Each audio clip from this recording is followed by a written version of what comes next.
जय श्री कृष्णा। आइए सुनते हैं भाद्रपद में सुनी जाने वाली 28वीं कथा।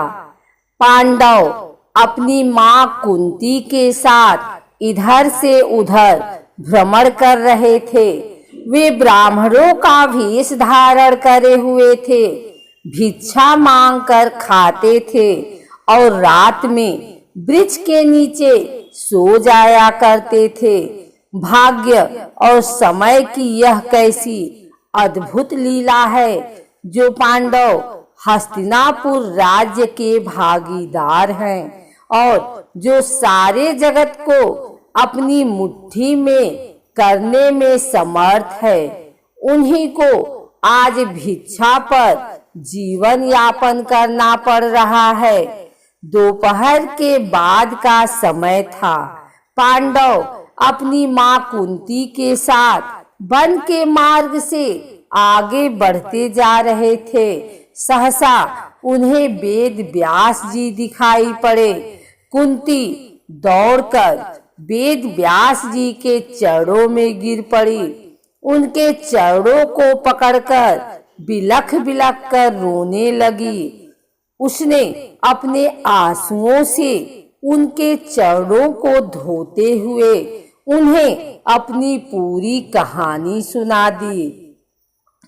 वेद व्यास जी ने कुंती को धैर्य बधाते हुए कहा, आंसू बहाने से कुछ नहीं होगा। जो ऊपर पड़ा है उसे धैर्य से सहन करो। जब अच्छे दिन आएंगे फिर सब कुछ ठीक हो जाएगा। चलो मेरे साथ चलो, मैं तुम्हें एक स्थान बताए दे रहा हूँ। कुछ दिनों तक वहीं रहकर समय काटो। वेद व्यास जी पांडवों को एक नगर में ले गए। उस नगर का नाम एक चक्रा था। आज के बिहार राज्य में शाहाबाद जिले में आरा नामक एक बड़ा नगर है। महाभारत काल में आरा को ही एक चक्रा के नाम से पुकारा जाता था। उन दिनों एक चक्रा में केवल ब्राह्मण ही निवास करते थे। वेद व्यास जी पांडवों को एक चक्रा में पहुंचाकर चले गए। पांडव एक ब्राह्मण के घर में निवास करने लगे। पांचों भाई प्रतिदिन भिक्षा मांगने के लिए जाया करते थे। भिक्षा में जो अन्न मिलता था उसी से अपना जीवन का निर्वाह करते थे। उन दिनों एक चक्रा में एक राक्षस के द्वारा बड़े जोरों का आतंक फैला हुआ था। उस राक्षस का नाम बक था। वह दिन में वन में छिपा रहता था, रात में बाहर निकलता था और एक चक्रा में घुस जाता था। जिसे भी पाता था मार डालता था। खाता तो एक ही दो आदमी को था, पर 15-20 आदमियों के प्राण रोज जाते थे। आखिर एक चक्रा के निवासियों ने बक से एक समझौता किया। प्रतिदिन नगर का एक आदमी अपने आप ही बक के पास पहुंच जाया करेगा और बक उसे मार कर खा लिया करेगा। एक ही आदमी की जान जाएगी। व्यर्थ में मारे जाने वाले लोग बच जाया करेंगे। बक ने भी इस समझौते को स्वीकार कर लिया। उसे जब बैठे बिठाए ही भोजन मिल जाता था तो वह समझौते को स्वीकार न करता तो क्या करता। उसने समझौते को स्वीकार करते हुए चेतावनी दे रखी थी कि अगर समझौते का उल्लंघन करोगे तो एक चक्रा को उजाड़कर मिट्टी में मिला दूंगा। बस उसी दिन से एक क्रम से एक घर का एक आदमी बक के पास जाने लगा। बक उसे खाकर अपनी क्षुधाग्नि को शांत करने लगा। संयोग की बात, एक दिन उस ब्राह्मण के घर की बारी आ गई, जिसके घर में पांडव अपनी मां के साथ निवास करते थे। दोपहर के पूर्व का समय था। कुंती अपने कमरे में बैठी हुई थी। उस दिन भीम किसी कारणवश भिक्षा मांगने नहीं गया था। वह भी कमरे के भीतर कुंती के पास ही मौजूद था। सहसा कुंती के कानों में किसी के रोने की आवाज आई। रोने और विलाप करने का वह स्वर उस ब्राह्मण के कमरे से आ रही थी, जिसके घर में वह ठहरी हुई थी। जब कुंती से विलाप का यह सकरुण स्वर सुना नहीं गया, तो वह ब्राह्मण के कमरे में जा पहुंची। उसने वहां जो कुछ देखा, उससे वहां सन्नाटे में आ गई। ब्राह्मण के कुटुंब में कुल 3 ही प्राणी थे, ब्राह्मण, ब्राह्मणी और उसका एक युवा पुत्र। तीनों बिलख बिलख कर रो रहे थे। हाय हाय, अब क्या होगा? अब तो सब कुछ मिट्टी में मिलकर रहेगा। कुंती ने तीनों को रोता हुआ देखकर ब्राह्मण से पूछा, विप्रवर, आप तीनों इस प्रकार क्यों रो रहे हो? क्या मैं जान सकती हूँ कि किस दारुण कष्ट ने आप तीनों को अत्यंत दुखी बना रखा है?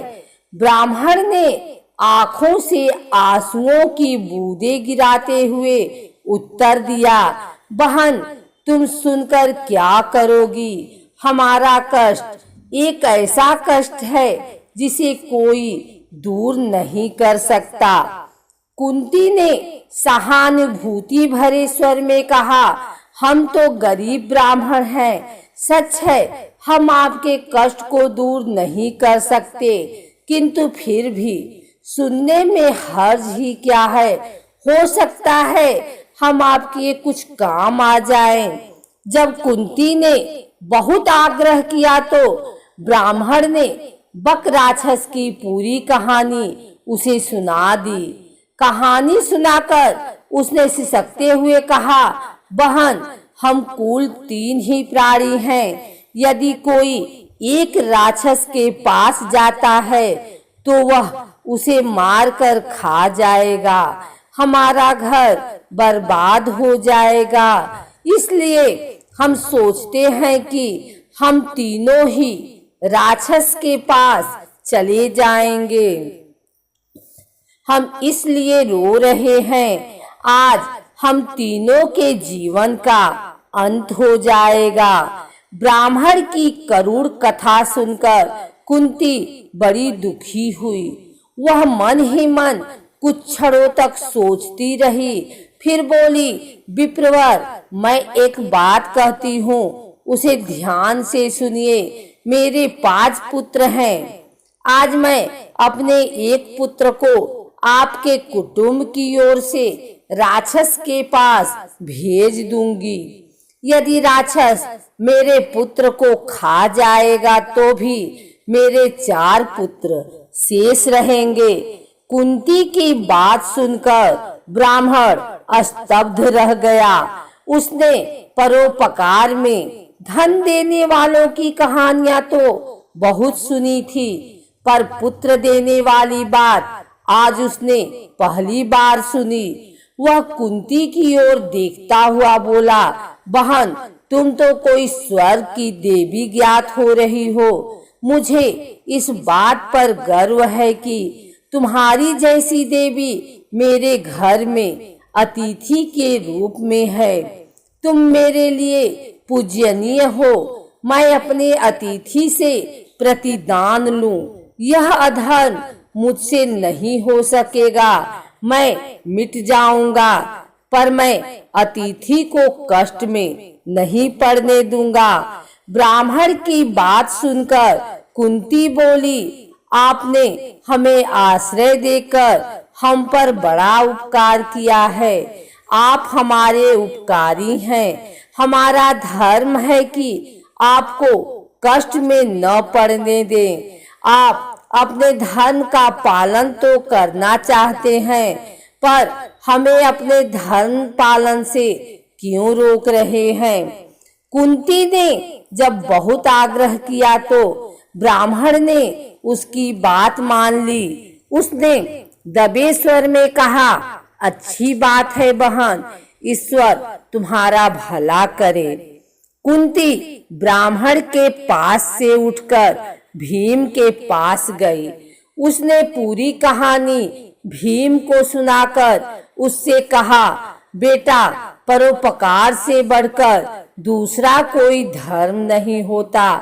तुम ब्राह्मण कुटुंब की ओर से बक के पास जाओ। यदि बक तुम्हें मार कर खा जाएगा तो मुझे प्रसन्नता होगी कि मेरा बेटा परोपकार की बेदी पर बलिदान हो गया है।